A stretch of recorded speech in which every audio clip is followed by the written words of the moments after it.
Psalm 21. Orin Dáfídì orí kọkànlélógún.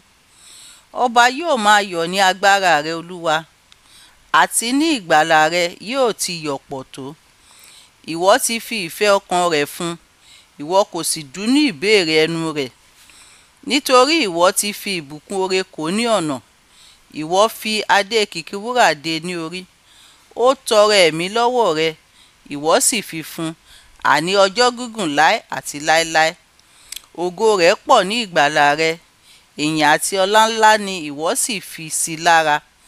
Nítorí ìwọ ti ṣe é ní ẹni ìbùkún jùlọ títí ayé, ìwọ sì fi ojú rẹ mú yọ̀ gidigidi. Nítorí ọba gbẹ́kẹ̀lé Olúwa, àti nípa àánú ọ̀gá ògo kì yóò ṣípò padà. Ọwọ́ rẹ yóò wá gbogbo àwọn ọ̀tá rẹ rí, ọwọ́ ọ̀tún rẹ ni yóò sì wá àwọn tí ó kórìíra rẹ rí. Ìwọ ó ṣe wọ́n bí ilé eérú oníná ní ìgbà ìbínú rẹ̀. Olúwa yóò gbé wọn mì ní ìbínú rẹ̀, iná náà yóò sì jó wọn pa.